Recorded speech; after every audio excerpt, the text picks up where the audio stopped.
આકાશવાણી ભુજ વિશેષ વેબ સમાચાર બુલેટિન આશુતોષ અંતાણી વાંચે છે. નમસ્કાર. પ્રધાનમંત્રી શ્રી નરેન્દ્ર મોદીએ આજે મણિપુર અને ત્રિપુરાની મુલાકાતે છે. શ્રી મોદીએ ઇમ્ફાલમાં 4,800 કરોડ રૂપિયાથી વધુની 22 વિકાસ યોજનાના ઉદઘાટન અને શિલાન્યાસ કર્યા.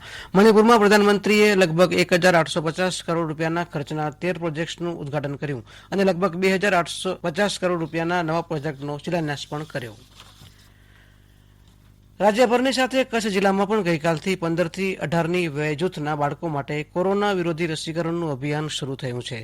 જિલ્લા મથક ભુજમાં ગઈકાલે 10,000થી વધુ કિશોર કિશોરીઓને રસીના ડોઝ અપાયા, જેનો પ્રતિભાવ આપતા તેમણે આ મુજબ જણાવ્યું હતું. પોરસ માકડ શ્રી સ્વામિનારાયણ વિદ્યાલય ધોરણ 11 સાયન્સ ભુજમાં અભ્યાસ કરું છું. સરકારશ્રી દ્વારા આયોજિત 15 થી 18 વર્ષના વય જૂથના તરુણો માટે કોવેક્સિન રસીકરણ કાર્યક્રમ અંતર્ગત મેં પણ રસી લીધી. આપણે સૌ આ કવચ દ્વારા પોતાને, પોતાના પરિવારને અને આ રીતે સમગ્ર દેશ દુનિયાને કોરોના રૂપી દાનવથી બચાવીશું. આપણે સુપર સ્પ્રેડર નહીં પરંતુ સુપરમેન બની સરકારના કાર્યને જરૂર સહયોગ આપીશું. નમસ્તે, મારું નામ નીવ આલોક ધોળકિયા છે. હું 15 વર્ષનો છું તથા દૂન પબ્લિક સ્કૂલ ભુજમાં ધોરણ 10માં અભ્યાસ કરું છું. ભારત સરકારના 15 થી 18 વર્ષની ઉંમરના કોવિડ વેક્સિનેશન કાર્યક્રમમાં મેં પણ સક્રિય રીતે મારું યોગદાન આપ્યું છે. મારી સર્વે બાળકોને વિનંતી છે કે તેઓ કોઈ પણ ભય વિના વેક્સિન લે તથા સરકારને કોવિડની લડાઈમાં જીતવા માટે યોગદાન આપે.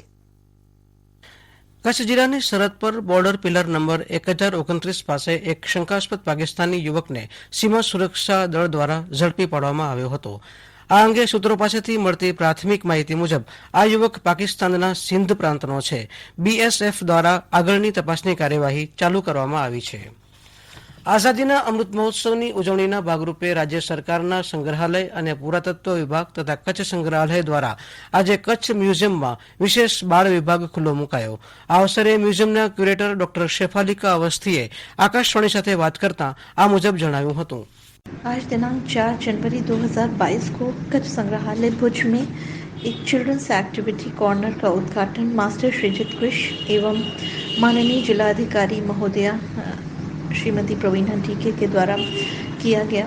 संग्रहालय में एक चिल्ड्रन एक्टिविटी कॉर्नर ओपन करने का जो प्रमुख उद्देश्य है वो ये है कि जो संग्रहालयों का स्वरूप है और जो संग्रहालयों की ऑडियंस है वो सभी वर्गों के लिए होता है, चाहे वो एडल्ट्स हों, यूनिवर्सिटी कॉलेज के छात्र छात्राएं हों, हाउसवाइफ्स हों या बच्चे हों, सभी एक संग्रहालय के ऑडियंस हैं.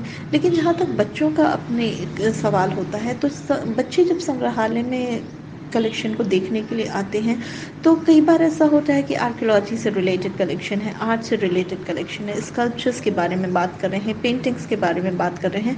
तो बड़े जब उनको देखते हैं तो वो अपने हिसाब से उन चीज़ों को परसीव कर पाते हैं, कुछ लेबल से पढ़ करके, राइटअप से पढ़ करके उसके बारे में जानकारी निकाल पाते हैं.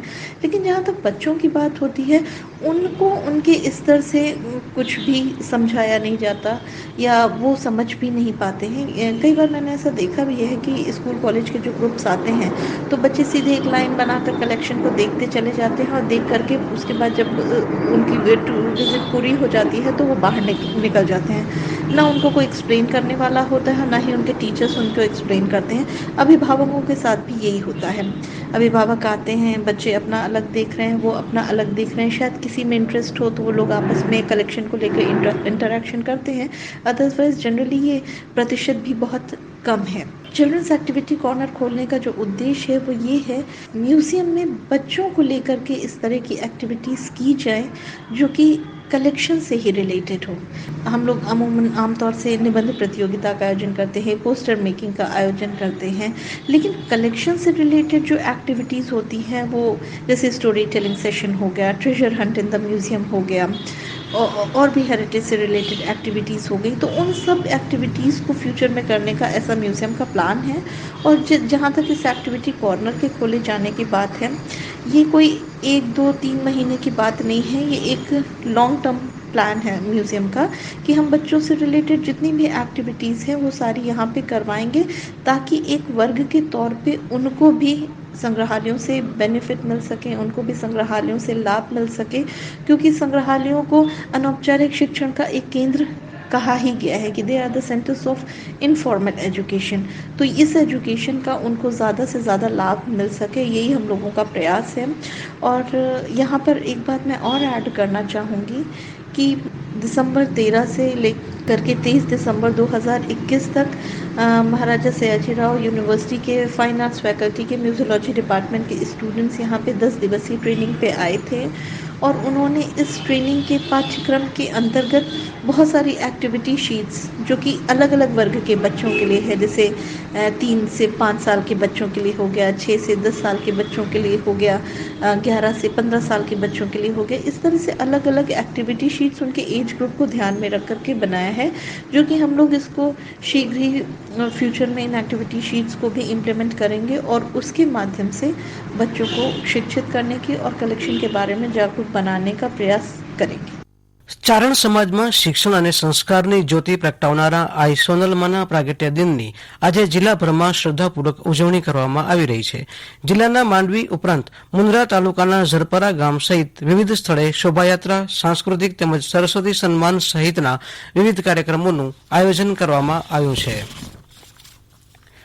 પશ્ચિમી વિક્ષોભની અસર હેઠળ રાજ્યમાં હવામાન વિભાગ દ્વારા કેટલાક સ્થળોએ કમોસમી વરસાદની સંભાવના વ્યક્ત કરવામાં આવી છે। કચ્છ જિલ્લામાં પણ પલટાયેલા વાતાવરણની અસર તળે આજે દિવસભર વાદળછાયું વાતાવરણ રહ્યું હતું, જોકે કોઈ પણ જગ્યાએથી માવઠું થયાના સમાચાર મળ્યા નથી। જિલ્લા મથક ભુજ ખાતે આજે મહત્તમ તાપમાન 30.2 ડિગ્રી સેલ્સિયસ જ્યારે લઘુત્તમ તાપમાન 16.8 ડિગ્રી સેલ્સિયસ નોંધાયું હતું। અને આ સાથે વિશેષ વેબ સમાચાર બુલેટિન અહીં પૂરું થયું। નમસ્કાર।